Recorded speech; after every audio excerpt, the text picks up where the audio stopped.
of the late Pontiff Francis, urging them to remember the late Pope's legacy of unity before outlining his own vision for the Catholic Church. Putin's 3-day ceasefire comes into effect, but Ukraine claims Russia already broke it.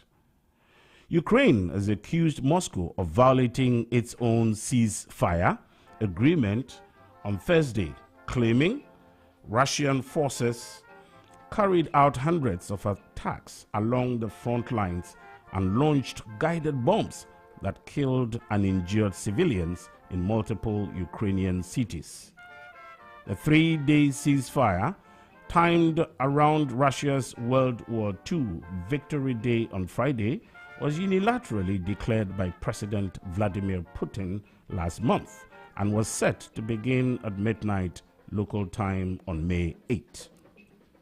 A Kremlin statement at the time said Putin had ordered all military actions in Ukraine to be suspended from May 8 to May 11 on humanitarian considerations.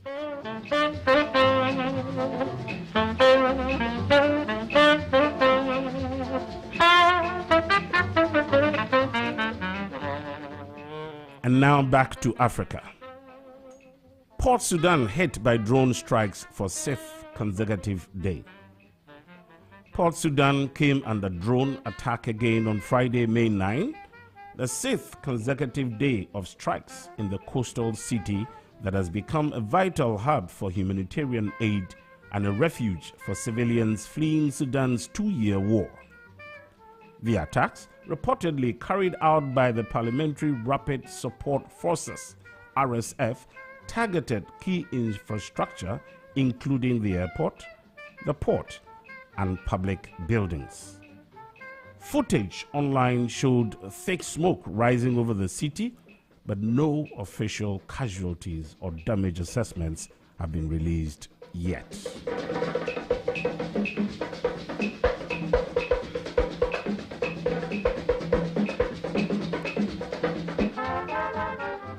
Missing South African journalist and partner confirmed dead.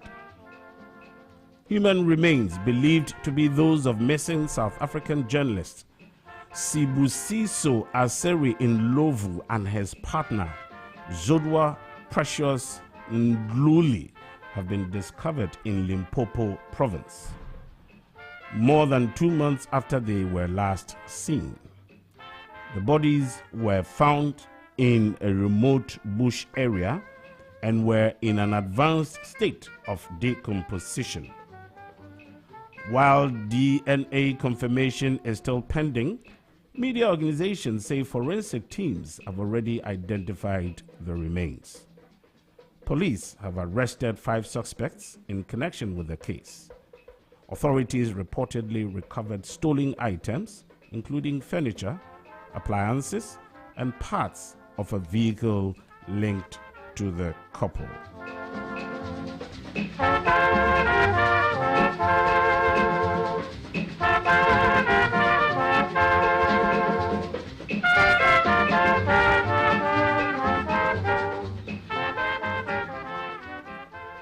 Now back within the frontiers of the Republic of Ghana.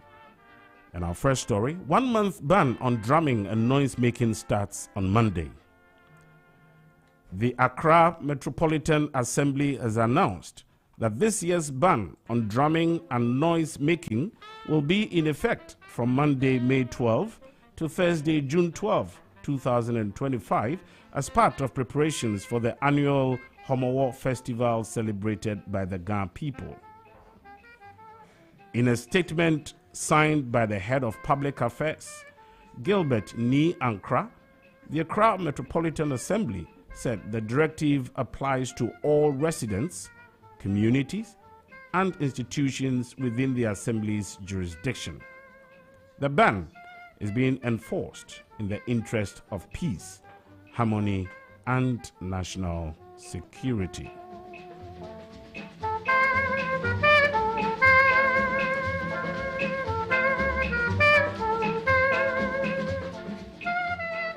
And for our last story for the morning, recent city gains are sustainable and not temporary, says the finance minister.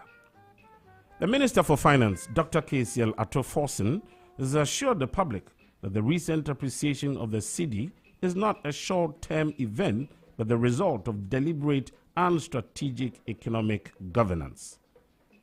Speaking during a meeting with the leadership of the Food and Beverage Association of Ghana, Dr. Forson reaffirmed the government's commitment to maintaining currency stability. He explained that the strengthening of the cedi is due to prudent economic planning and timely interventions and not by chance. The end of our news around the globe, presented by Nana Safo Kantanka.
Our forefathers left us a great legacy. Black star of hope shine on. We are one people with one hope and destiny. Land of integrity and smile. Love is all that we need. Let us all play our part. Let us come together as one. Yeah. Into Mumia grow, Yana Mummy, Mumma Yamfa or dog, Yamuya, Yasum Yentina, no Nikami Mama Baba, no Nikami Baba, Eya Shong. We need love, we need peace, I need Bakome, I need Bakome.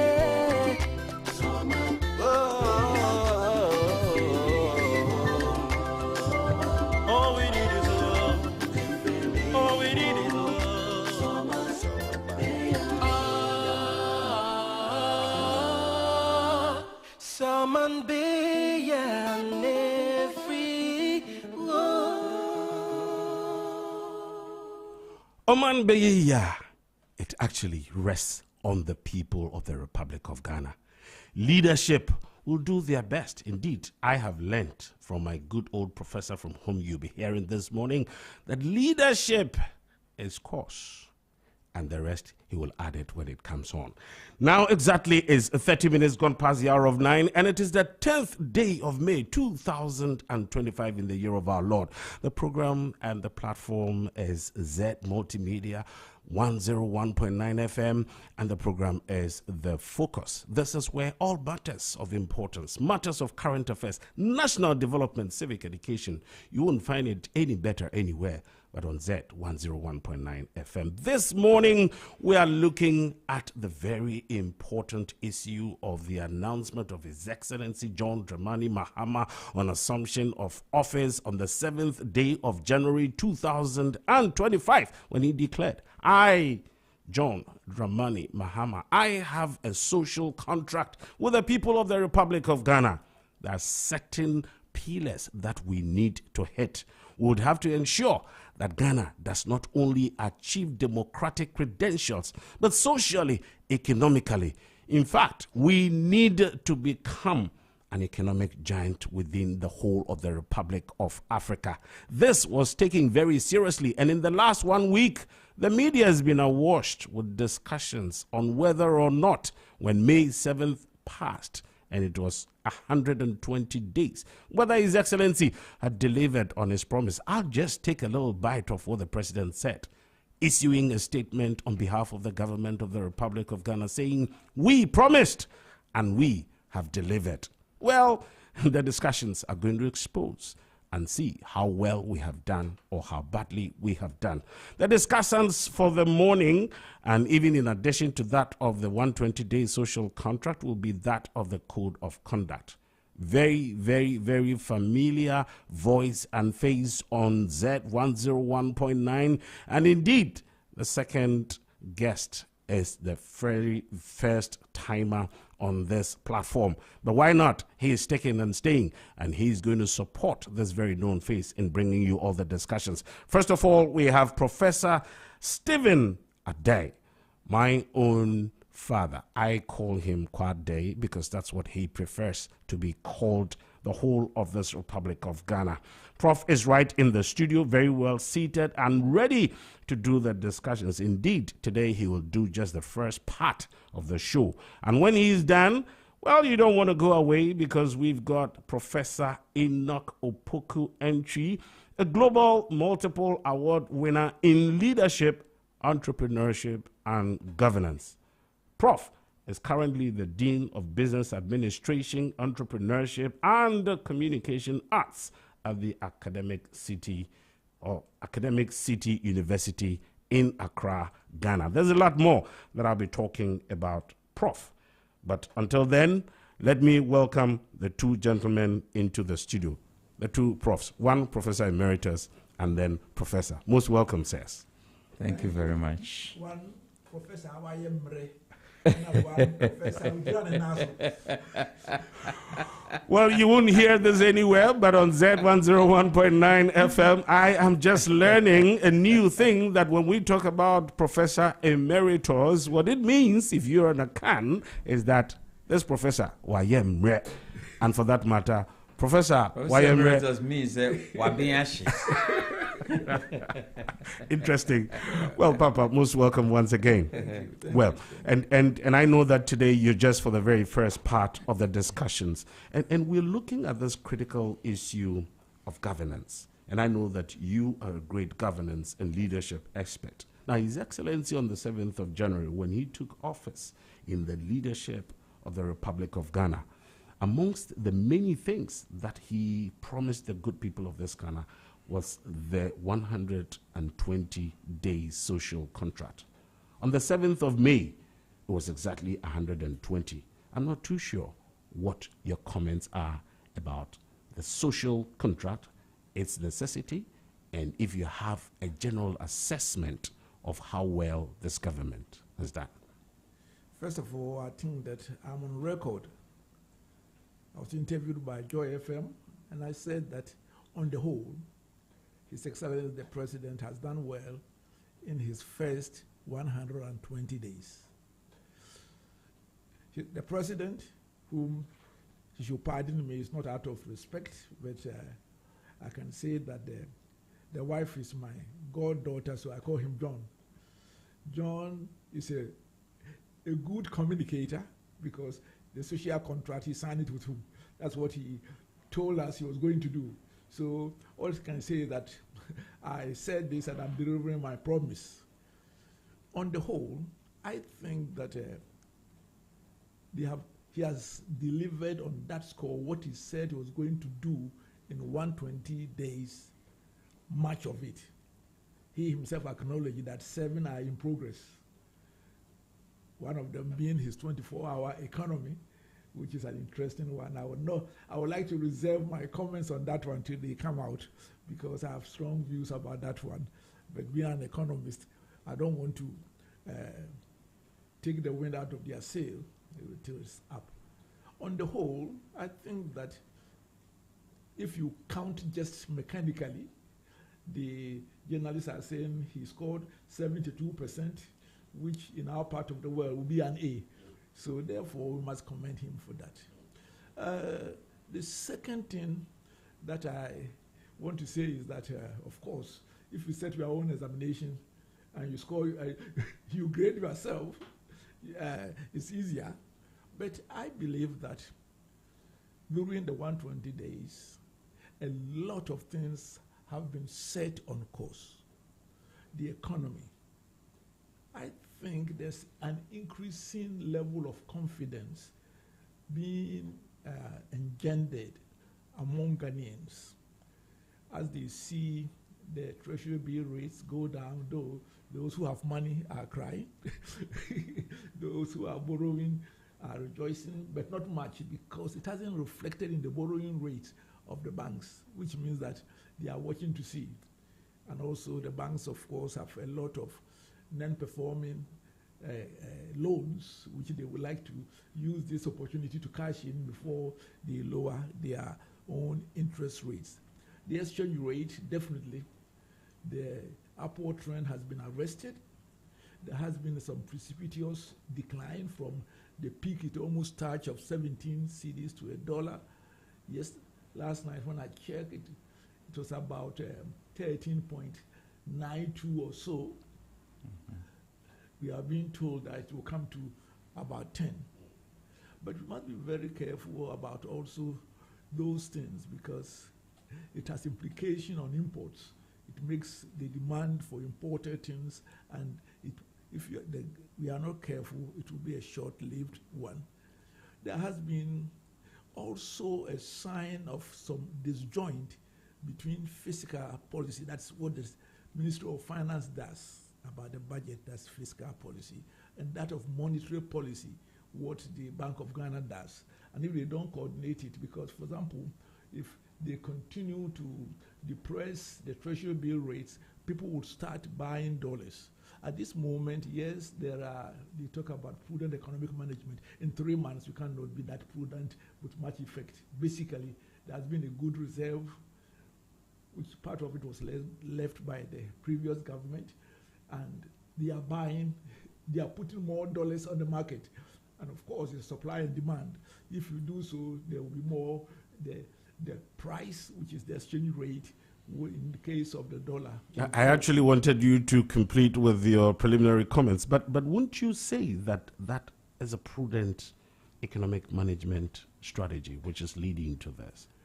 Well, that's what I'm saying is that at the end of the day, it's your ability to mobilize domestic resources, cut down your expenditure, which in 21 days, some of us cannot stand up and say that we are on track. So therefore, I would like to hold my guns on that. But they have done other things, which of course was listed. Therefore, I don't need to repeat it. The way he has cut down the ministers, the expedition with which he appointed the ministers, the economic dialogue, which he promised, and the education consultation, and all those things. So on the whole, I think that we should really commend him. I personally think that in the Fourth Republic, no one has done in a short time as much as him. And we must give credit where credit lies. On the other hand, the other thing they have done, which was not on their 25 list, some of whom I believe in the long run will be a negative, should also be pointed out. I personally, and I said it even before they started it, that I knew they are going to attack the Chief Justice and the Electoral Commission, because their pronouncement and the agitation of their foot soldiers. I believe that they are actually self-fulfilling that prophecy, and it's bad omen for Ghana. We are having a situation whereby at a stroke, you are going to appoint 7 Supreme Court judges.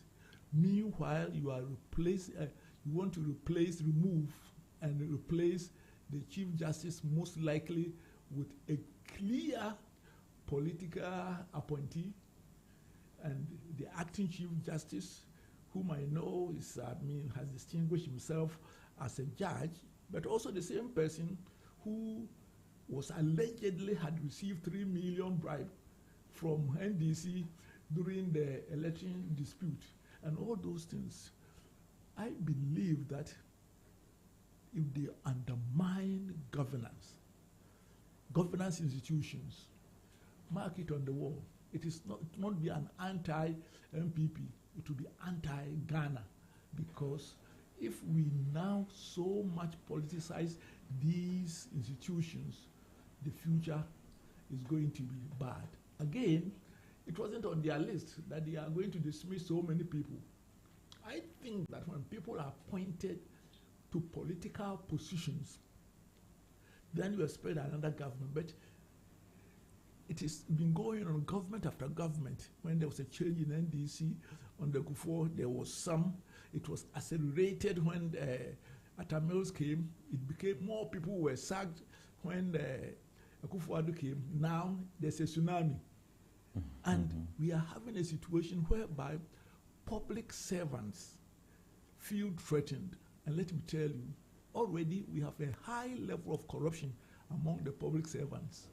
And once their job security is undermined, mark it on the wall, corruption there will increase, because they are going to take care of themselves while making hay while the sun shines.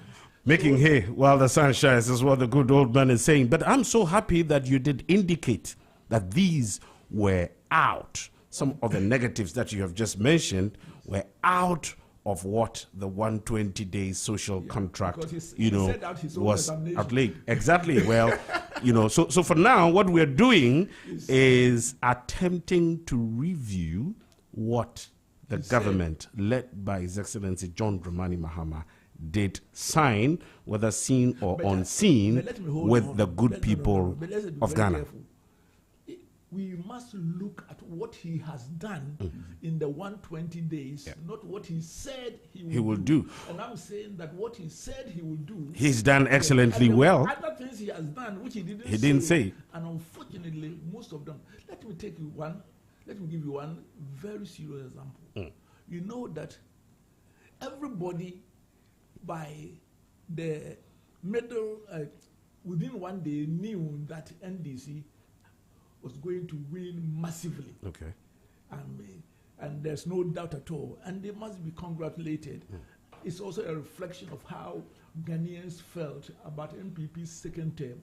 And they should be, in some sense, be ashamed that they let Ghana down that much. However, you know that in 12 cases, NDC functionaries almost forced where they thought they were going to lose, to threaten even the life of electoral officers to declare that they have won. And later on, if the EC hadn't put her feet down, these people have been sworn in as false MPs. And up to date, His Excellency the President has said nothing about it. All right. Again, when they did it, out of the 10 which had been declared, or 11, there was only one, which shows also the credibility of the electoral process, because at what they call it, Kwabenya, Adobe Kwabenya, just by a few votes, but the NDC won. And how can you on earth declare electoral result in Abrekuma about 260 polling stations on the basis of 164. And you expect the president to say that, look, hey guys, we have done a good job. We thank God we have the majority to do, but let the EC do the right thing. So we must balance it. Excellent. And I think that, again, I will just come back to the original position that for today, and you're absolutely right, and these are matters that we should be looking at even in course of time. But today, the 10th of May, 2025, Prof, you're in the studio with your colleague. On what he said on the 25th. And that's what I like to clap for the government for having scored an A. An A. And that is what we will be reviewing. But of course, we won't take out all the other things that you have brought, which we find quite important. And I think at the right time, we'll come back to them. But Prof, I mean, before we lose track of these discussions, I mean, on the heart of Ghanaians, you know, very important economic decisions like the introduction of the e-levy, the emissions levy, the betting tax. These were matters that were dear to the heart of Ghanaians. And you would recall that at the time of the attempt to introduce these taxes and levies, this country was sitting on tenterhooks. The NDC government said, when we come into power, we will look at this and we will take it away. They have come, they have done it, and it seems to be impacting and making the right impacts on the good people of this country. And that's why you would sum it up and say that 75%. Let's look at some of these specifics. Let's look at the taxes. And I'm no longer in the seat as the chairman of GRA, but I think that there was a need for rationalization of our taxes. But I spoke against the removal of e-levy. I knew that I was speaking against the tithe because it was a tax which is easier to correct, and it is much more broad-based, and one of the challenges in taxation in Ghana. And also I spoke against their promise to remove gambling tax, because I think that it's something that should not be encouraged. I mean, the good thing. But the rest, I think I supported it. But at the end of it, you should not, in tax administration, just look at these ones which were popular. I will have reduced the rate to make people feel good, but not abolish the e-levy. But that's not what the government promised the people at the time. Yes. And again, I am putting it within the perspective of the ordinary Ghanaian. Listen. Ghanaians felt that this tax was very, very bad. Ghanaians were not happy about it, and we are governing for the people and by the people. No Ghanaian I know wants to pay tax. Yeah. But when we have introduced other taxes, used to it. As for the, and therefore, I said this, thank God, in January, because I didn't want to be involved. I'm not a politician, to be involved in a political banter. Yes. But at the end of the day, when it comes to taxation, there's a need to have a comprehensive view about what they are doing with import duties, about what they are trying to get from our mineral resources, because at the end of the day, we Ghanaians must pay our way, or else we may have not a haircut, but a head cut if we continue to depend upon borrowing. So what I'm saying, it should all be seen in this context. I think that the government has promised rationalization of the taxes. And I'll hold my gun, because at the end of the day, what we need is whether we are collecting sufficient revenue, managing our expenditures well, getting value for money. So it is a big one. But I would say that they have delivered on that promise. The same way as, remember, MPP said that they were going to abolish nuisance taxes, and they ended up bring a new, probably for Ghanaians, more new science. So the caution here is that, yes, we promised to do this because the people were not happy with it, and I underline not, and haven't come into power. This is exactly what they have done, and the people are happy about it. I know that you would have to go, but let's look at just two more comments about the 120-day social contract, and then we'll briefly look at that of the Code of Conduct, which has been launched.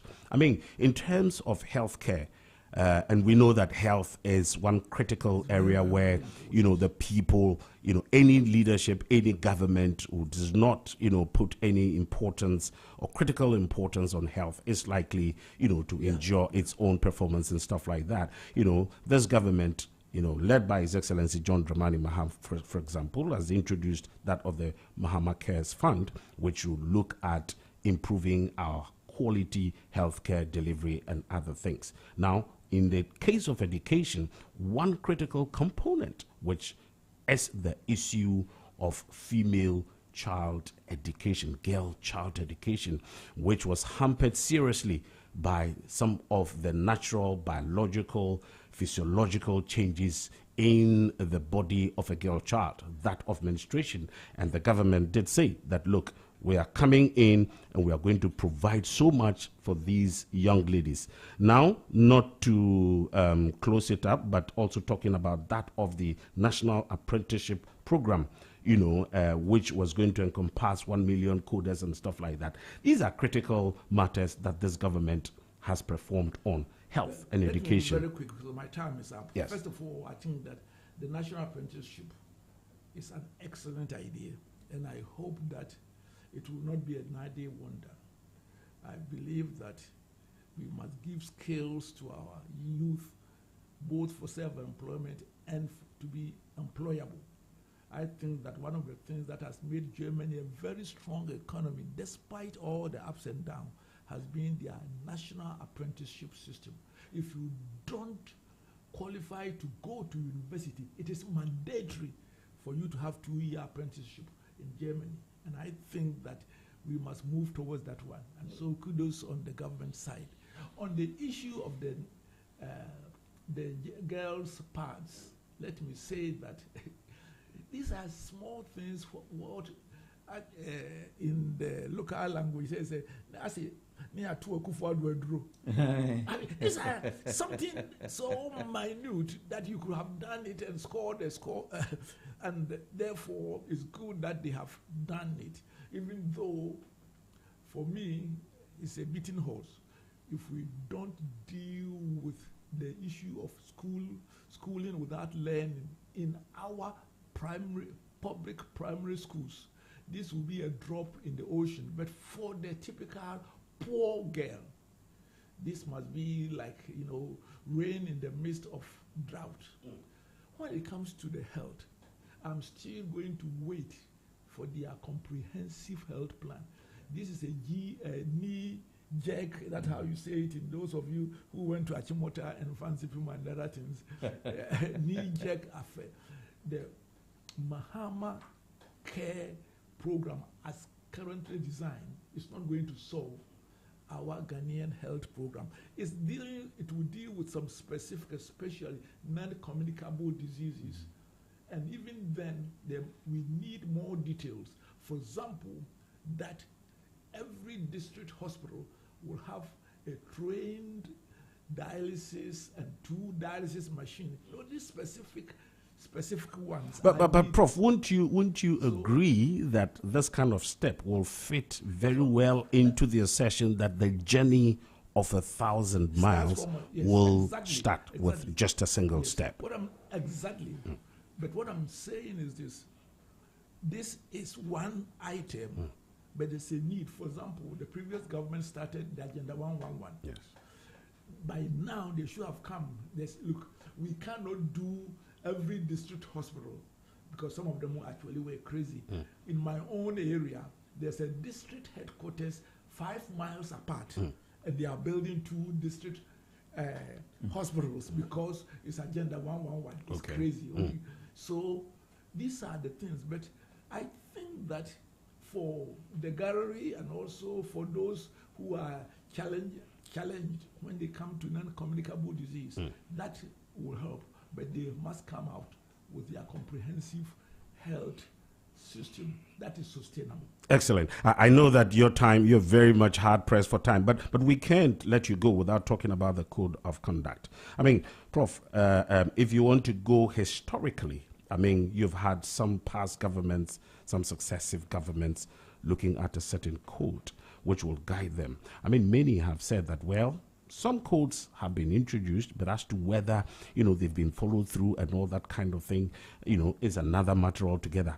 Will you say that the launch of this code of conduct for these high-level public officers is one great thing that this government has done? Definitely it is good, but I've been a public servant all my life. There was the Civil Service Improvement Program, there was a code of ethics and other things. It didn't change much of the civil service ethos. But it is said, and you quoted me, leadership is cause, everything else is effect. It all depends upon the commitment of His Excellency the President. You don't think? You don't think that the President? But you don't think that the President meant it when he said that? Look, this is so necessary. If you heard the Chief of Staff said, for example, that if you breached this and you thought that you were so connected to power, you'll come and His Excellency will say, "Oh, sir, that it all depends upon the commitment that he has given to us, the country, and following up. Again, I wish certain things, for example, he's insisting on if you didn't declare your assets, you are out. Okay, but the asset declaration system is a sham. You put your assets in an envelope, nobody sees it, and in fact, you can even project the things you are going to steal and then put it as an asset today. Nobody is allowed to check it, and when you are going, you go and nobody checks it. So, and everybody has said there should be an open declaration of asset. Not that you come and put it in a graphic, but there are certain people who should be given, you must go and show it to them. The Auditor General, the Auditor General that they give to, must have access to it and stamp it and say that this is what you have done. And when you are leaving, your assets also will come and will compare it and we'll see. So let us be very careful. It's a good thing he has done. I think that we have to take the President at his word that he's going to follow through, and he's giving initial signs to it. And I say kudos to His Excellency the President. But let me tell you that so far they haven't put in yet all that is needed to deal with corruption. Because, for example, on an area of the bastion of corruption in Ghana has to do with contracting. Whereby, and then the kick forwards and the kickback and other things. So there's a little bit more technical. He is actually doing well in the political, the communication, and other things, but there's a lot to be done at the technical level. What you're saying in effect is that, well, he said this, he has done that, but there is more, a lot more to make sure that what has been started will become very effective and then will impact the good people of this country. Prof, just before you go, I wish him the best, because his success is our success and his failure is our failure. Just before you go, there have been discussions around this code of conduct to say that why don't we even develop it by passing it into law? Your very brief comment about that, and I'll be saying thank you and bye to you. Well, making it a law would at least strengthen it, because at this moment it depends upon the goodwill of the President. However, at the end of the day, there are enough laws in Ghana against corruption. And yet we are swimming in it. Galamsey is an illegal activity. And yet corrupt MPP and corrupt NDC people have presided over it over the years. So the law would give those who want to implement it strengthen their hand. However, man shall not live by law alone.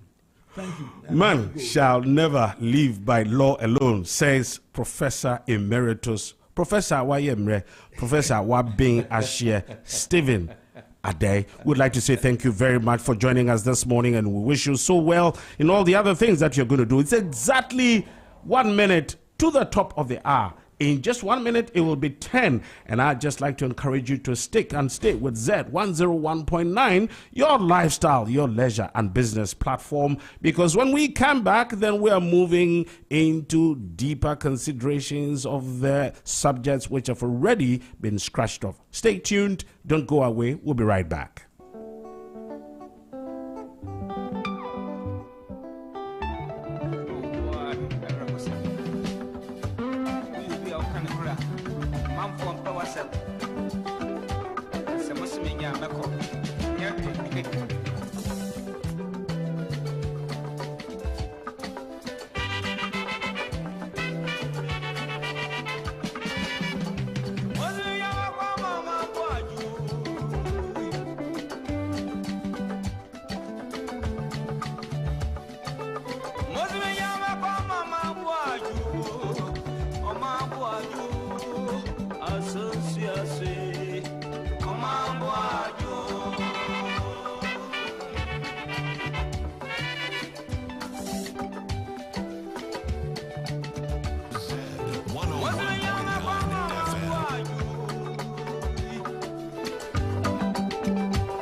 Make it go.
Welcome back, and it is the focus on this wonderful, bright, very wonderful weather morning, the 10th day of May 2025, and the program is The Focus. We had been speaking earlier on with Professor Stephen Adai, who looked at the 120-day social contract and indeed even the code of conduct. He thinks that judging by the social contract and all the promises that were made, that is an A. Indeed, he feels that there are a lot more that we can discuss, but judging by what was put down, Ghana, His Excellency, the President, the government has scored an A. What are the other things that come up? Shortly, we'll be speaking with Professor Enoch Opoku-Antwi, who is a multiple award winner in leadership, entrepreneurship, and governance. I was just going to forget by indicating that Prof is also the chairman of the board of directors of the Trust Hospital, board chair, Trust Hospital. Indeed, presently, the dean of the Business Administration, Entrepreneurship, and Communication Arts at the Academic City University, Accra, Ghana. Prof, once again, I say welcome to Z. Thank you very on much. The program Focus. Thank you very much. I'm thrilled to be here. And you have a beautiful studio. Wonderful. Yes, I've been to many studios, and this place is very unique. Wow. Well, I guess this is by the good deeds of the board and management of Z. And we wouldn't be surprised at all. And I believe that if we threw an invitation to you to come and help us, structure and build upon the good work we're doing here, don't forget, our main focus is about business. I'm sure you will not hesitate at all. Well, God is our help. God is our help, says Professor Enoch Opoku-Antwi. Prof, you heard what the Professor Emeritus did say. Mm-hmm. A government is elected. A government sells a certain manifesto to the people. It goes into election. It is elected. Now, on the swearing in, just as promised during the campaign, the President, John Dramani Mahama, says that this is my social contract with the people. In 120 days, these are 25 specific things I want to do. Exactly on the 120-day mark, when we do a review, he scores 72%. 18 out of the 25 completed and 7 in progress. Prof, you tell me what your general assessment of the performance of this social contract has been. Thank you once again. Yesterday, every Friday morning, I'm on TV3, and yesterday I talked about giving him 80%, not 72%, because there were a lot of indices. If you look at the ones Galamsey and the 24-hour economy that has not been done, I have researched and I know where they are at the legal framework and the facilities management plan, part of these projects or social contracts. But let me take you back to governance. When we talk about governance, it's elected or appointed individuals who come together as one for a common purpose, and they are holding the position in trusteeship so that they render accountability. So power actually don't belong to politicians. It belongs to we, the people. Now, the objective of this are many, but we want the right people to be appointed so that they will do the right things in the right ways at the right time for the right reasons so that the right results will be achieved for the country. So we are looking at the right things and the right way of doing it. The president for the past 120 days have done greater things. First is that we never saw any scandal for the first 120 days. And since we returned to the Fourth Republic, every leader from Kufuor's time, the first 120 days, you have some scandal in there. This is the first time we saw Reverend Tim Fojo trying to bring some aeroplanes and some cocaine scandal, but there were no evidences, so that cannot come as a scandal. And why is scandal? Any scandal is a dent on leadership, and then it affects governance. So, a couple of things. If we don't give this youth something to live for, somebody else somewhere will give them something to die for. Jobs are not here in this country. And even those in the previous government will have to pay money, 10,000, 20,000, 30,000 to get police, fire service, and all those things. I don't know why people have to pay for a job in this country, because already you've corrupted that person before you hire them.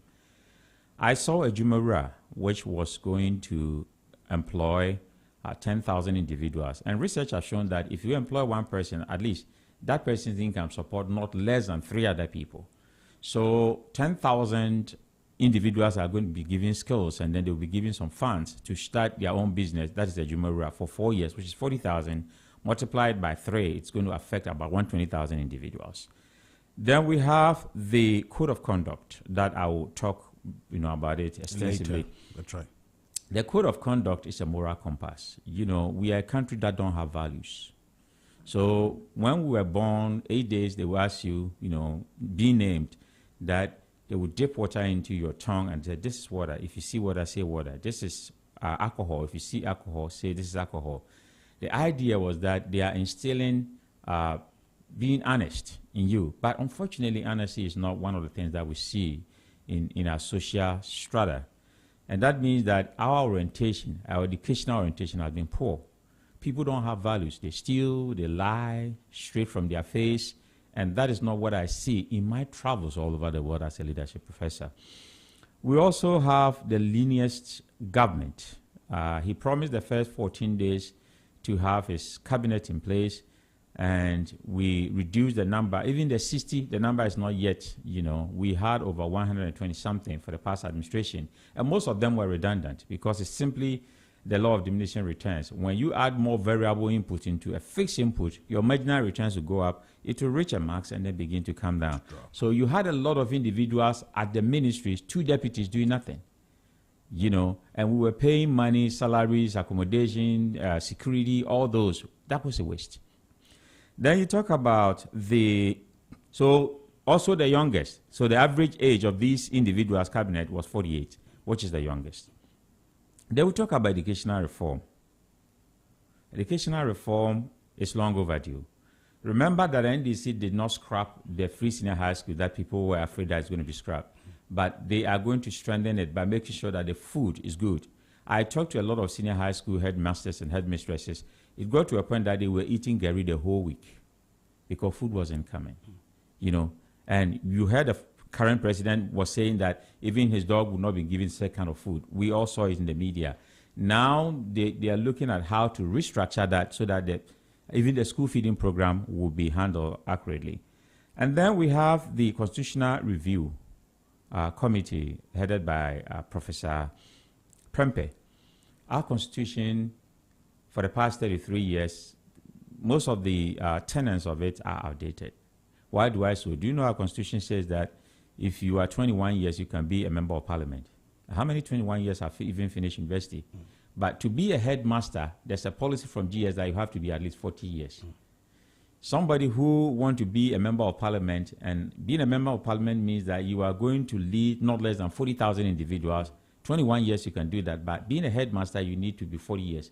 So our culture, we are looking at maturity, and wisdom before we give leadership into you. That should not necessarily be the case. So if we look at the Constitutional Review, look at the Chief Justice issue now. And Professor Adair talked about something that is interesting to me. Nana Addo appointed 12 individuals into our Supreme Court. Remember, Bafo Boni was the oldest, appointed by Akufo in 2008. Yeah. And then Pamwan was appointed by Mahama in 2015. All the 12 were appointed by Nana Addo, including the current Chief Justice who was appointed in 2019. Now, let's think about this. Somebody who was appointed in 2019 came and became the Chief Justice, and there were old justices there that were not, because politics has infiltrated everywhere we go.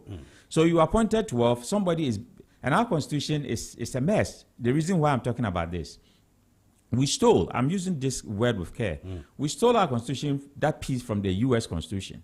And I was a professor of leadership in the U.S. for over 20 years. U.S. Constitution says that the Supreme Court should have a maximum of 9 judges. We copied it and said our minimum should be 9. All right. So U.S. of 350,000 population, 350 million population, their maximum is 9. And our population of less than 35 million, our minimum is 9. So the current Chief Justice said that even the 14 was too low. They needed more because the job there was many. And that was not approved before MPP left. So Mahama is bringing 7 more. Now, I don't know why some MPP people will complain about this, because you appointed 12, somebody is bringing 7, and you are upset about that. I mean, yes, and I like to be very fair to everybody, and I think that I gave Prof the largesse to speak quite a lot, and at a certain point I thought I had to interject, Okay. and I think that you have done brilliantly well, and I'd like us to stay on the course that we have actually started. But talking, you know, about all these things that have been done, would you say, you know, and I'd like us to stay within the periphery of the 120-day social contract. I mean, for example, you're talking about the judges who have been appointed and what was done previously and all that.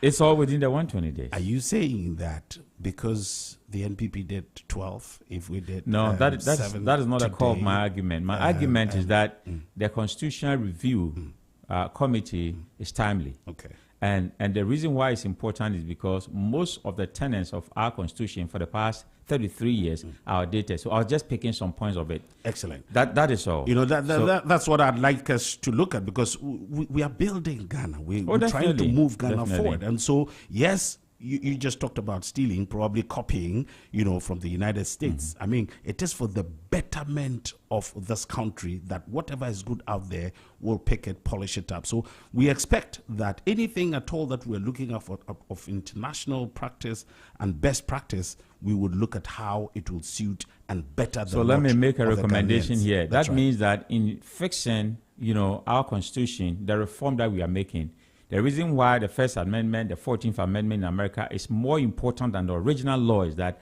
amendment fixes current problems. The old laws are there, but the amendment fixes current problems. And so the anticipation Yes. is that once we're going to look at an amendment over here, Definitely. it should bring us or take us to a better place. That is what I'm trying to and say. that will be by the people, Yes. for the people, Exactly. and the people. Definitely. Excellent. Well, so Prof, I mean, let me, yes. before you say that, Okay. let me suggest here that based on the Constitutional Review Committee, we should cap it.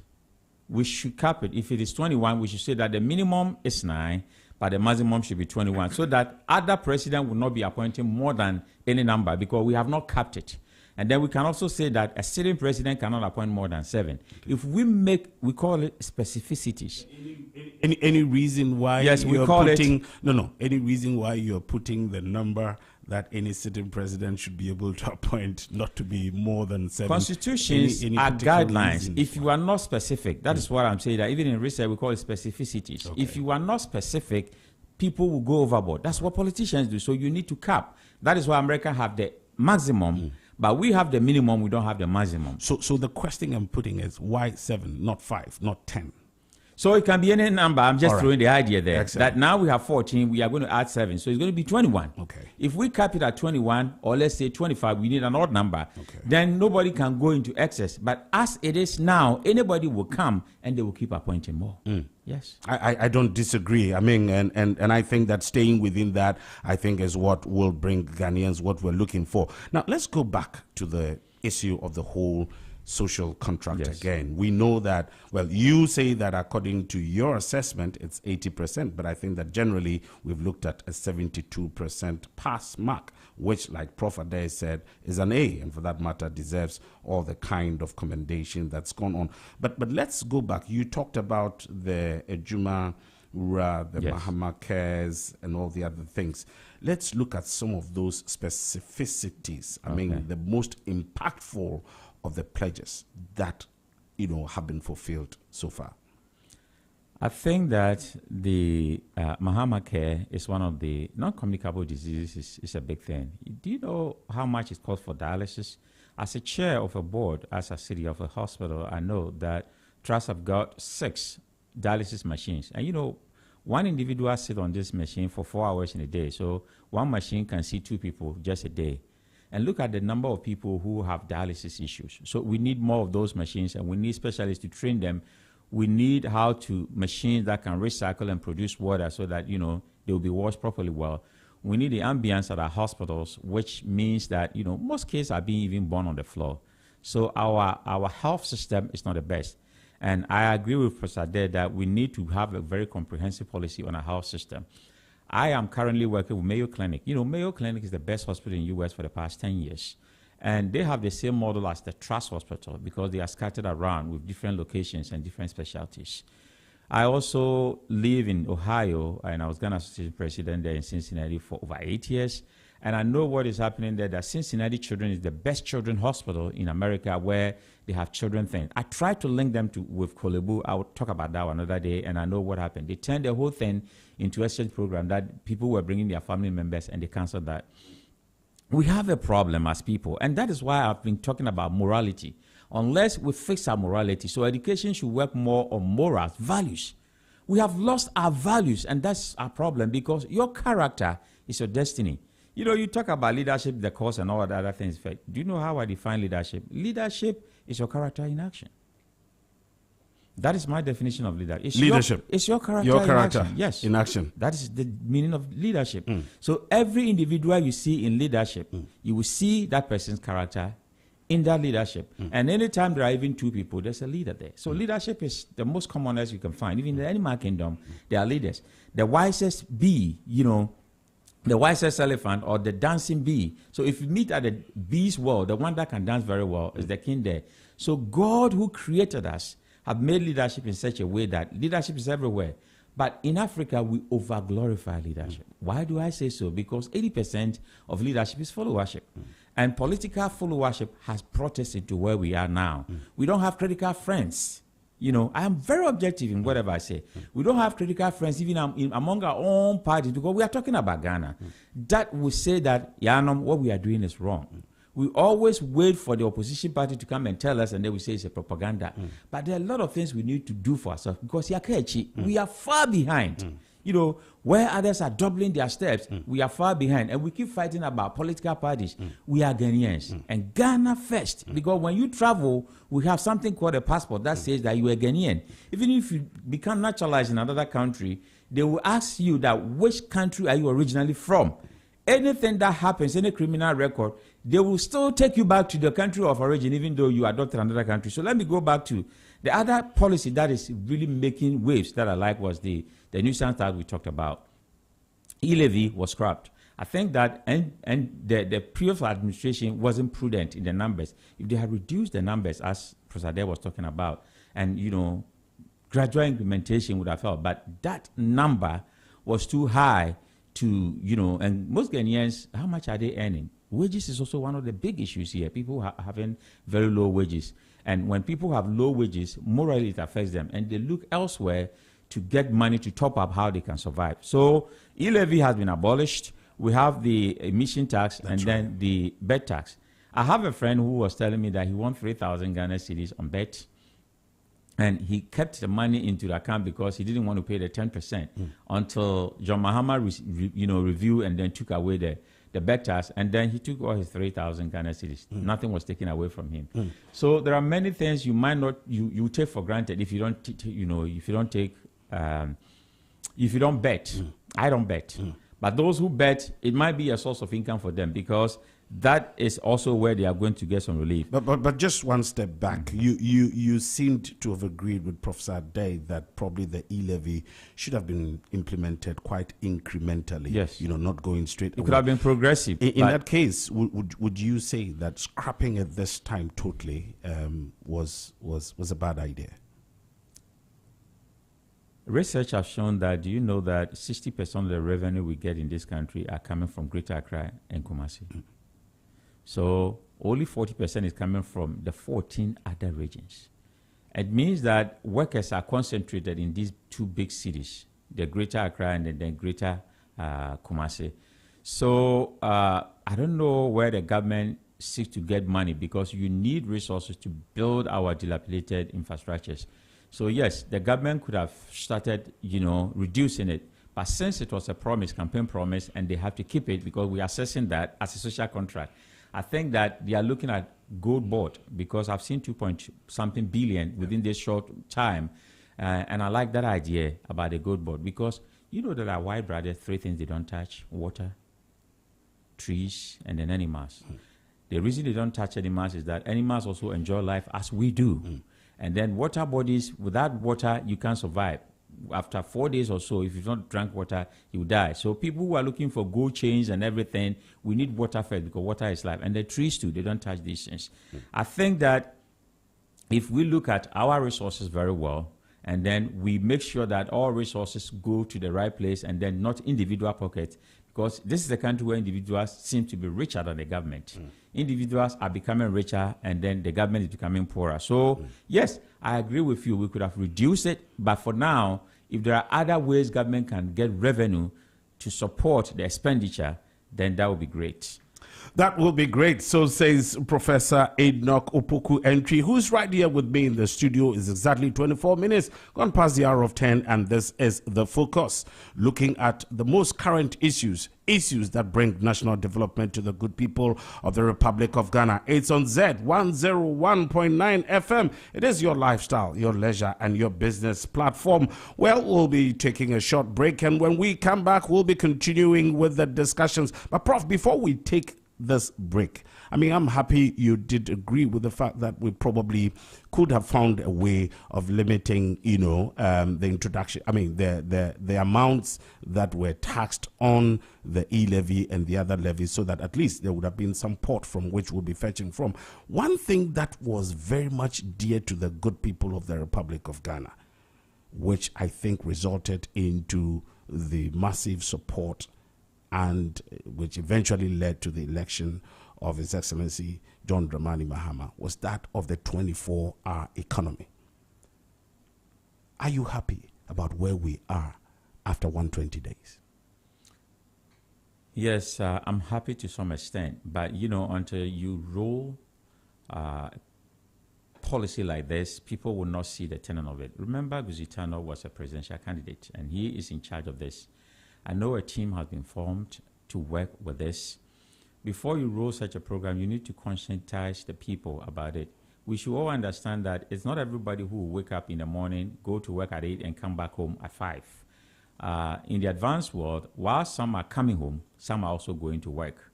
And that is the norm. So we have first shift, second shift, and the third shift. There are shift differentials, money being paid, overtime, and all that. You need the legal framework done first. Then you need a facilities management plan. Then you need sites, free zones will give sites where individuals can site some of these factories, manufacturing, car assembly, and all that. So it's a very comprehensive program that entails the whole country. It's not just one area that is located. And there are a lot of massive capital investment, in a 24-hour economy. But Prof, this was put in the social contract. Yes. We're yes, going to deliver in 120 a marriage of days. 4 years cannot be judged from 4 months. So was it a mistake in putting it into the social contract? I think that the government would have done Ghanaians well by telling us where they are now. But I'm told that the legal framework is already completed. Okay. And then the facility management plan is completed. All right. What it entails, just like they did to the Blaster experience, is to launch it so that people will know that it's been launched and it's being worked on. That piece has not been done. The same as Galamsey, that the president said on May Day that he's not of the illusion that he could solve that problem within 3 months of his administration, because you need to have the framework and then build the base so that you can get a pace that you are looking for. Admissive assessment is what is being done on Z101.9 FM, and it's exactly 27 minutes gone past the hour of 10. This is The Focus. We discussing the issue of social contract, and sooner than later, whilst we bring it to a close, we'll be going back to the issue of the Code of Conduct. Until then, a short musical break, and we'll be back with the discussions. 101.9 FM.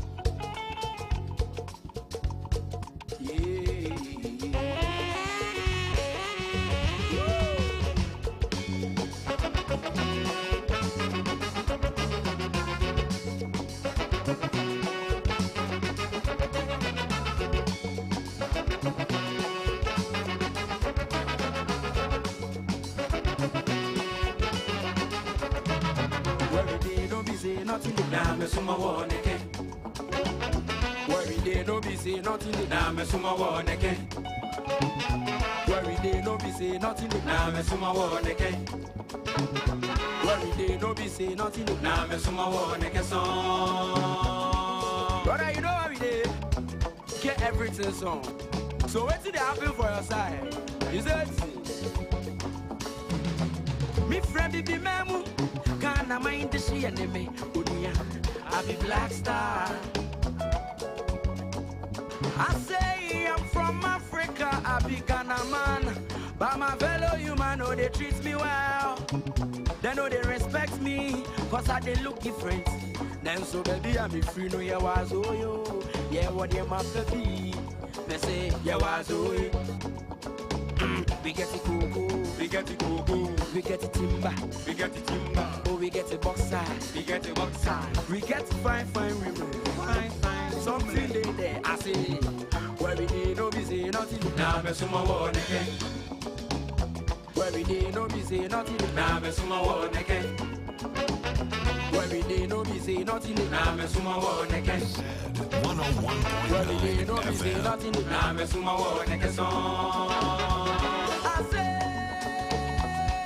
where we did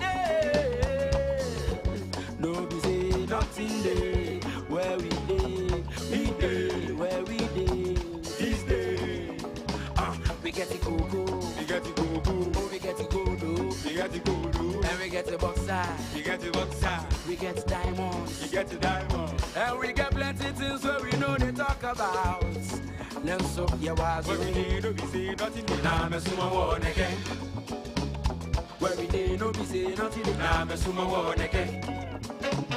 Where we did no be say nothing. Now me suma 101.9 one again. FM.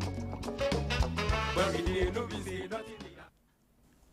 Where we day by the Inchinchim Band? That is the question that we're asking Ghana as of now. The new government, after 120 days, did sign a social contract, and upon review, we, the people, are giving them 72. Prof says it's about 80. Whether 70 or 72, 75 or 80, it is an A. Where we day in Ghana, we're still making some good progress. And Professor Enoch Opoku Entry is right here in the studios, continuing with the discussions on the 120-day social contract and that of the code of conduct. Prof, just before we wrap up on the issue of the social contract, we have done 120 days. Do we go to sleep?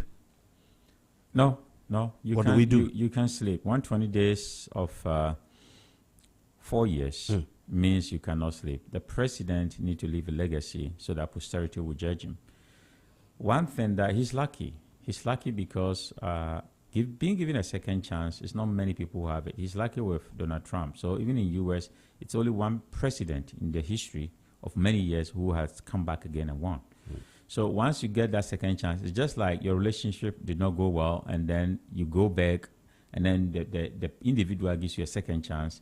You need to prove yourself that you're a changed person. And I think that is exactly what he's doing now. If you look at the dollar, if you look at the way the city is rising, if you look at inflation, the way it's going down, I am looking for food inflation to go down so that, and prices to go down. Because if fuel prices are going down and then inflation is going down and then we have the city rising, then it should reflect in the pockets of the people. I think you made a point that I was just going to speak to. I mean, the Minister for Finance says that this is due to prudent economic measures and practices that is leading to this.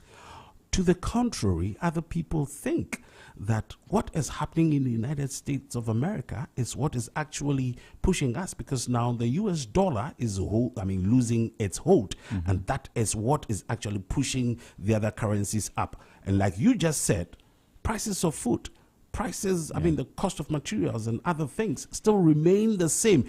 Is this just a mirage? It's not a mirage. It's prudent policy. So the Bank of Ghana has been strategic. They are hawking everywhere to make sure that waste.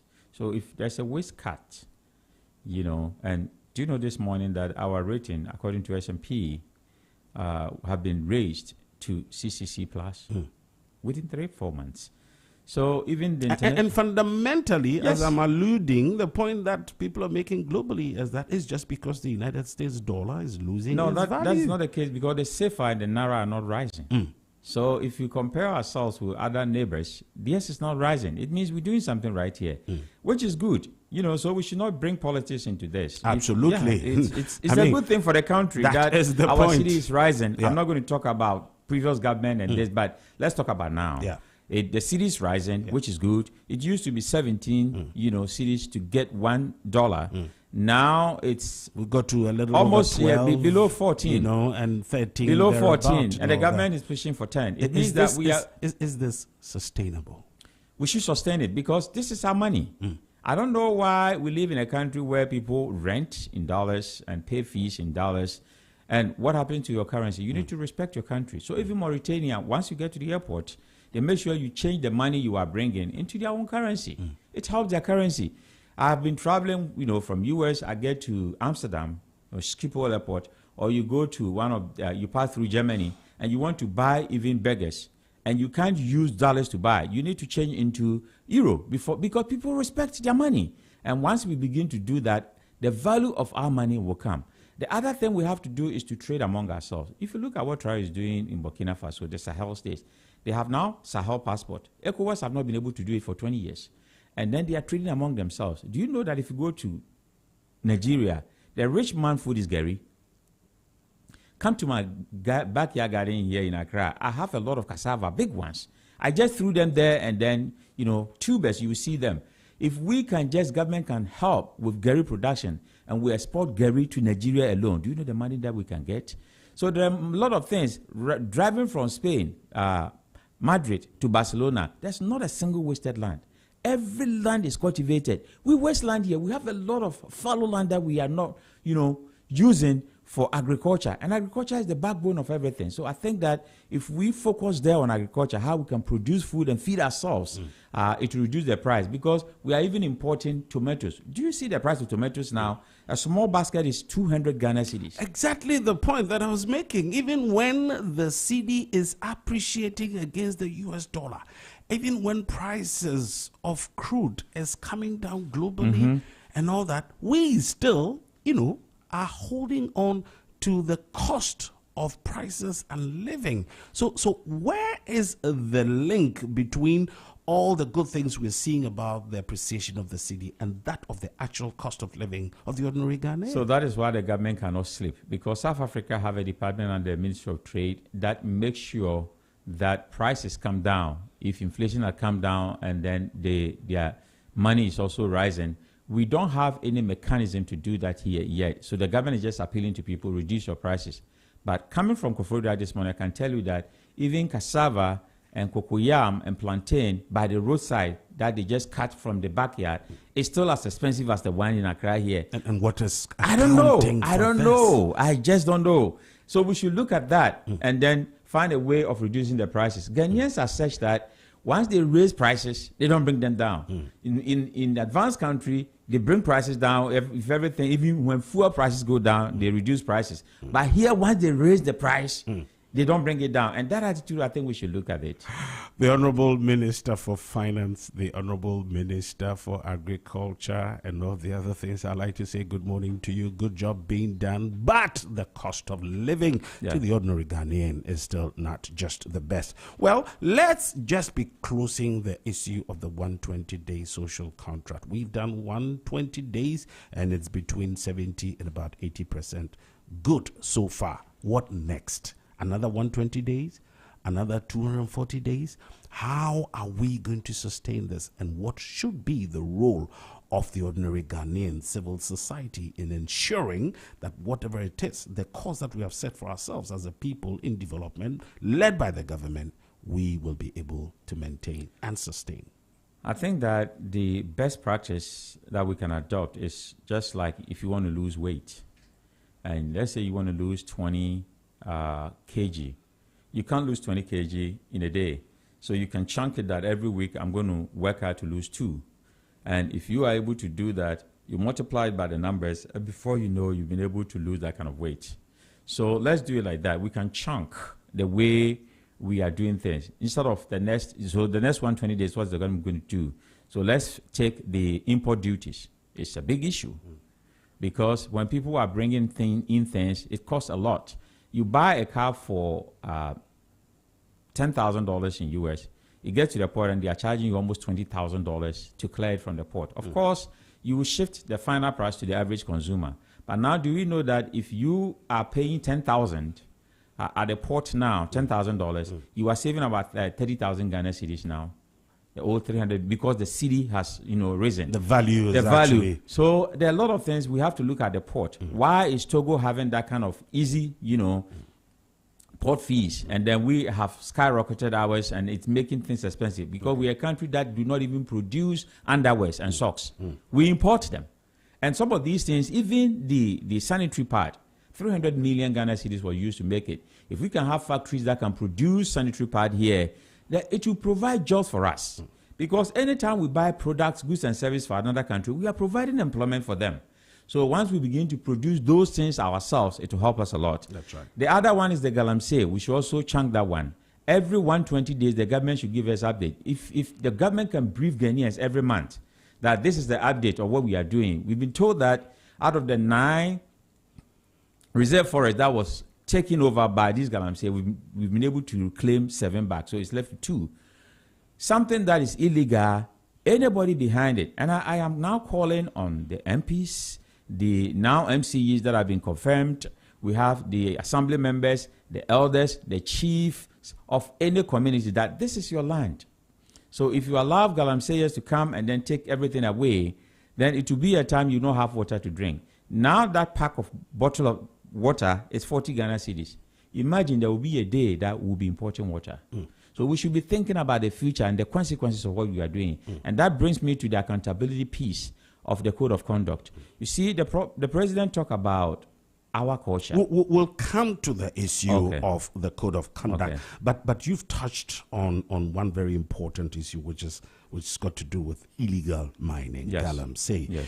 And you know that one of the campaign promises of the current government was that we're going to repeal this LI, which caught on so well with the people. But today the story is that, no, rather than repeal it, would rather amend it. What do you think is what is creating this challenge in ensuring that Galamsey, which is so critical an issue, which requires certain very drastic measures, is beginning to see some kind of pussyfooting at this stage? I think that our legal process has been one of the issues of a country. Repealing and mending it or reviewing it can achieve the same results if we do it right. No, but we said that we're going to repeal. Yes, so if the government backtracked, there could have been a reason why they backtracked and said that instead of repealing, we are going to review it and then see changes. That if the law can be amended to work for its intended purpose, then you don't need to repeal it and go back to Parliament, to go through the same process again. Remember the LGBT one.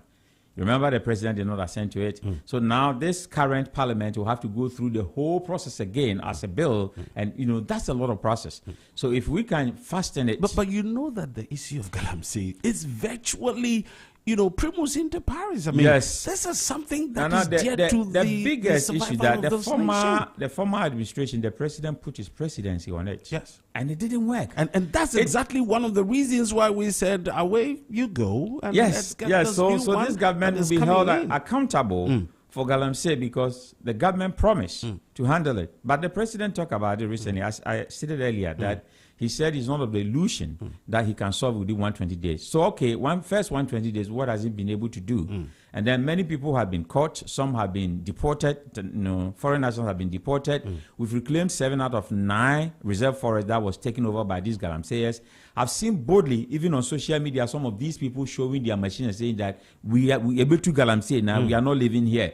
Some of these people, they can track them. So let's use drones to track them and then make sure that we take them out because this is a sense of urgency. And anytime you want to change something, you create that sense of urgency and then create a buy-in so that like-minded people will join you and then together we'll fix it. That is why I'm saying that the president cannot be anywhere. You see, only God is omnipresent. So God is everywhere. But human beings, now that I'm here at this studio, I'm absent at home. So we are not omnipresent. And that is why those who are present in their communities, the chiefs, the elders, the assembly members, the MCEs, the MPs, they should all come on board so that together we can be twice as effective, twice as persuasive, and twice as productive in fixing Galamsey. In fact, I couldn't agree with you more because I recall very well sometime last year, the Speaker of Parliament at the time, who is still Speaker, of Parliament of the Republic of Ghana, the Right Honorable ASK Backben, did indicate that the issue of Galamsey is quite a sticky one. Yeah. And it was one issue that needed some kind of unity between and amongst all divides of politics to come together and say that here we confront it. I am putting that within the context where the government, before the election says that, look, when we come, this thing is going to be repealed. Today, when we come, and I agree with you, it probably is taking a little more, but then once it changes from a repeal to that of an amendment, people think that, no, this is not right. And I've heard some of the groups, who have been advocating for the repeal and all that say that, no, this is not something that the leadership should actually push it forward on. The Right Honorable Speaker said that we need to come together. If you listen to me very well, American laws that have been existed for many years, from 1770s till now, instead of repealing, they were amended. And the reason why they were amended is that they will always refer to the 14th Amendment, right to bear arms, so I can hold arms in my homes. They will also say the First Amendment, rule. They will say civil rights, the Second Amendment. Why are they referring to amendment? Because when we talk about amendment, it is the current problems that we are amending the old law to fix it. I'm surprised that as you sit here, Nana, Unim Red. Unim Red. There's something called Unim Red. Yes. This youth, they take red. And then they will be standing and sleeping. You have to slap them. See, and I'm surprised that Parliament is not making any law. I'm told that even their youth, some are abusing glue, and even alcohol that they use to treat sore, they are drinking it because they want to be high. But let me advise our youth. One thing about human psychology is that once you take any drug, either marijuana or cocaine or anything, the first high that you got, that you became so happy, you will keep pushing the drug until you die. You will never reach the same highness again. That is why they keep abusing those drugs, because that first high, you will never get it again. And that is why you need to stop. But I expect our parliament to make laws to fix this problem, because we are wasting our youth away. And that is why I've been calling for employment. Let's find jobs for them to do anything. $1 million coders, you just can't go and learn coding. But you need the coding to be practically using it for a job, because learning is not for consumption, it is for creation. If you are learning and you are not using the knowledge to create anything, then you are wasting your time in the learning process. Well, this is a clarion call to the youth of the Republic of Ghana. From the 120-day social contract, Prof is just launched into an engaged youth. Red, which we used to have red, which was food, which was building us. Today, they've taken the second red from it. We have only one red, and Prof says that is danger for the development of this nation. Don't go away. It's just 14 minutes, in fact, 13 minutes to the top of the hour, and the discussions will be coming to a close, but not until code of conduct has been dealt with. Stick and stay. This is Z101.9 FM, your lifestyle, leisure, and business platform. Z101.9 FM. Yes, a rabbi sold I to the merchant ships. Minutes after they took I from the bottomless pit, but my hand was made strong by the hand of the Almighty. We forward in this generation triumphantly. Won't you help to sing these songs of freedom? 'Cause all I ever have, redemption songs, redemption songs. Emancipate yourselves from mental slavery. None but ourselves can free our minds.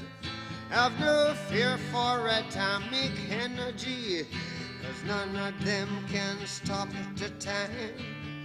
How long shall they kill our prophets while we stand aside and look? Ooh, some say it's just a part of it. We've got to fulfill the book. Won't you help to sing these songs of freedom? 'Cause all I ever have, redemption songs, redemption. Omani Sobeya Nofi Wara. Henry Anum Fanciful was one or yin pair. Honor na Bob Nesta Mali, us a redemption song. If Ghana is going to be redeemed, even from all the atrocities, all the downfalling, all the challenges of national development, it rests on you. And that is what we're discussing today on The Focus. The 120-day social contract, which has been quite exhausted. And now we're moving straight on to the issue of code of conduct. I have with me still Professor Enoch Opoku Entry, who's been distinguishing himself on the subjects that we've been doing so far. In exactly about 11 minutes, the program will be coming to a close, but don't forget that Z101.9 would always bring you the best. You can always send us a WhatsApp on 0544-321-019. I repeat, 0544-321019 or on 030-395-6641. 030-395-6641. You can catch us on Instagram, on Facebook, and on X, ZFMGH. And if it is on YouTube, it's Z Multimedia. Exactly 10 minutes to the top of the hour. Code of conduct. Prof, since the beginning of the founding of the Republic of Ghana, in one form or the other, codes of conduct have been established by leadership. Is this just another that have been put in place by His Excellency John Dramani Mahama? I think this is very unique, and this is new to the political playing field. Why do I say so? Because it enjoins the president. He's modeling the way, the vice president, all ministers, all appointed individuals, and the president have said that there's not going to be any sacred cows. So anybody who flouts it, you'll be out. Now, human behavior is such that most people will test the pulse of the president to see whether he will enforce what he's saying or not. You mean his appointees are going to test the pulse of the president? That is human behavior. Your kids. And what should be the reaction of the president, the chief of staff to this? They did speak about it, actually. If that person is fired, it will serve as a deterrent to others not to do that again. I think that 4 A's applies to me here. We need to accept, appreciate, adjust and adapt with it and make it a national policy because we need it. Do you know that even aid money that comes to Africa, 25% ends into individual pockets?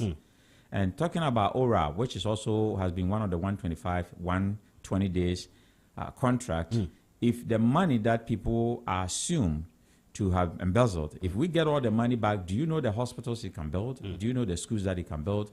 So let's look at it that way, that this is for our own good. Because we are all looking for the common good. And any code of conduct is such that if we can make it a national document and appointed, approved by Parliament so that any public official, including even civil servants, can be binded by it, it will help us a lot. Why do I say so? Because culturally, Nana, you are, I'm a corner, my uncle is the king and they are forcing me to be a chief, which I don't want to be. Yeah, I don't want to be. But what is happening is that if I go to visit my uncle and I go empty-handed, my uncle will say, why? Because I went empty-handed. You don't visit a king or the elderly empty-handed. That's our culture. So gift giving has become part of our culture. But we have turned public service into gift demanding. So instead of, after you did a service to me, take this for water, we demand gift, and unless you pay that money as a gift, they will not render the service for you, and that becomes corruption. Because when we talk about corruption, it is using public influence for private gain.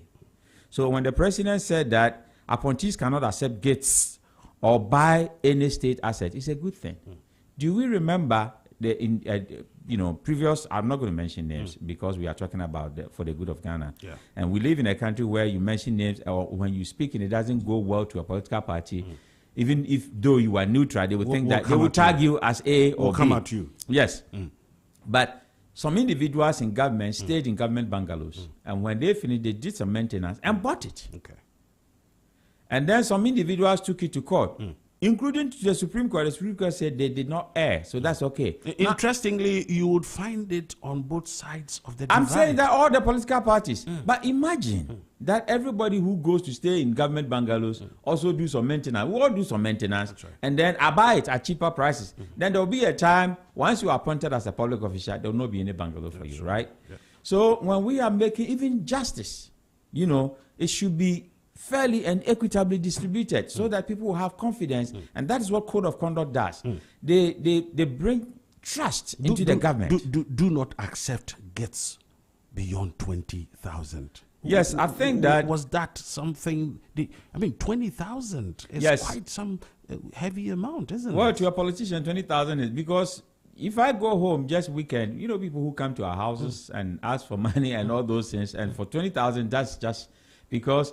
Wedding, you are invited. Outdooring, you are invited. Funerals, you are invited. And you have all the invitation cards. And if you have put in even 500 or 1,000 in each, how many? By 20 invitations, the 20,000 is gone. It's gone. So in your opinion, it's okay to take 20,000? I thought that it could have been reduced. So if you cannot accept, Ghanaians are very crafty. So if you cannot accept more than 20,000, they will do 19,500 and something. See, it's still less than. Because the Patriot Act in America says maybe 999. Yes. The Patriot Act in America says you can't carry $10,000, more than 10,000, you can't travel with it. Yeah. People do 9,950, and it is still less than 10,000, and you can travel with it. So people are very smart in deal with this. The other thing that I wanted to talk about the way we are is that the 20,000, if that had been reduced to 10,000, I think, because Australia have this policy that if you are giving $100, more than $100, you return it to your supervisor, and then your supervisor at the end of the year will share it among all the individuals at the workplace, and that is fair. So you can't take it alone. I work as a manager with Pearson in US, where people leave their laptops, their phones, and when they come to take medicine, nursing, and we collect everything after 6 months. If it's not taken back, we go and donate it. Here, you're not going to have that situation. In America, they also have the same law, Code of Conduct, where a president cannot receive a gift more than $1,400. What it means is that, so Obama went to Argentina, and Lionel Messi presented him with Argentina national jersey. It was worth more than the $1,400. So they asked Obama to top up. If you want to own it, you pay more to the price, but he donated it to, if you can't, then they donate to the Presidential Museum. There was a handgun given to George Bush, and it cost more than $5,000, but $1,400. So he topped up to the $5,000. He paid more than that to get a $5,000, and he had a shotgun. So there are many of these code of conduct that help, and it's a moral compass because it gives a leader that kind of moral intelligence. That is why it's very important. People should not play with this.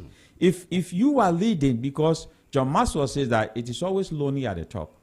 And I can tell you, if a minister, a former minister, I will not mention the name, he said he was appointed a minister. The next day he went to work. Some people came there and said, "Oh, minister, you are welcome. I want to take you to lunch, but I know you are busy, so take this envelope and go to lunch." Take this envelope and go. So he met about 50 people day one. And he said at the end of it, the day, he will open each envelope, $10,000, $15,000. Hey, lunch and Kweni. So he took all those money, and every individual who was living, can I get your business card? He'll give a card.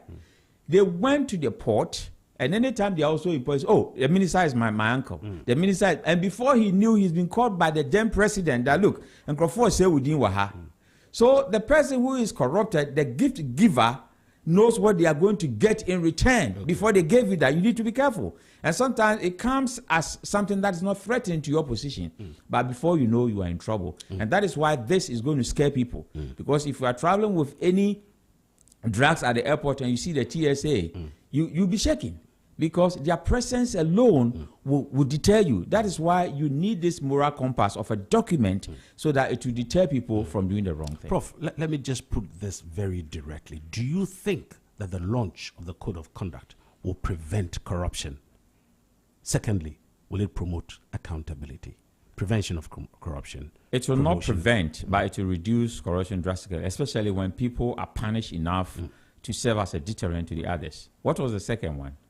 Whether it will promote accountability. Yes, accountability is two things that happen. Once you give people more responsibilities, holding them accountable becomes a problem because you entrusted a person with a lot of responsibilities. That's right. And that means we are all involved in holding them accountable. The president has made all of us whistleblowers by saying that there's going to be a portal where you can report. So if you are giving the money, and social media is going to help us a lot. People take pictures and videos without you knowing. Oh, you mean we are going to be giving money to ministers in the streets where you No, can take because photographs of corruption me and all happens that? in secrecy. That is why even the Transparency International is using Corruption Perception Index. Because it's secret thing, you always have to use perception. And what I'm saying is that there's going to be a portal that you have to report any of these things that you see. And that means we are all held accountable. If you are giving the money, the gift giver and the gift receiver are equally accountable. And we should make sure that we don't give money where it's not due. But if I am giving, I'm giving with the intention, most probably and most likely, to be able to receive something. I will never go and openly declare that I did this. Now, if I am also receiving, and like you said, how can I go and say this? How do we enforce the mechanisms in enforcing and ensuring that these systems that have been put in place, the code, is actually maintained? That is the character direction that this will help us to. If you go to Tanzania, they have at the airport, we don't accept bribe here.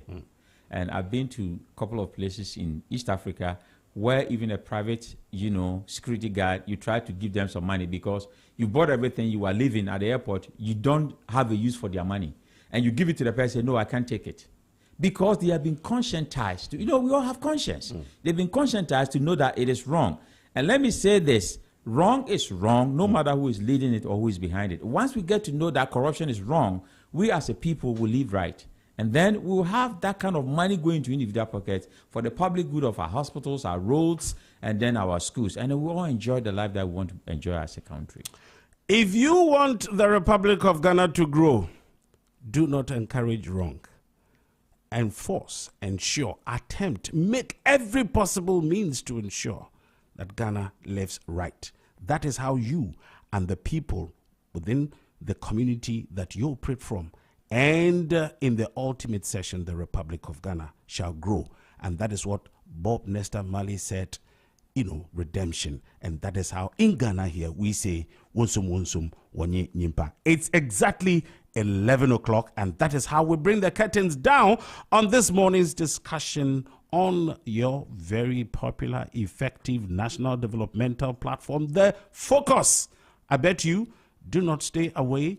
Keep listening to Z 101.9 FM.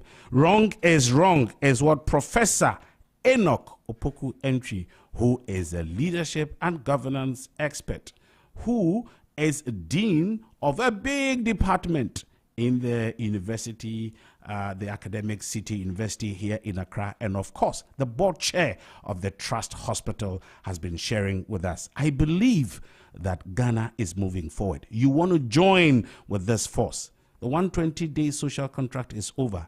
But the next 120 days, you have a role to play. If a code of conduct has been launched, you have a contribution to make, because at the end of the day, it's the Republic of Ghana. That's how I leave you with Osibisa's Sunshine. My name has been Nana Osafo Kantanka, leaving you in the hands of the good Almighty God. Seeing you next week, and Lawyer Kweku Atakra Juma will be back in his seat. Thank you very much for coming, Prof.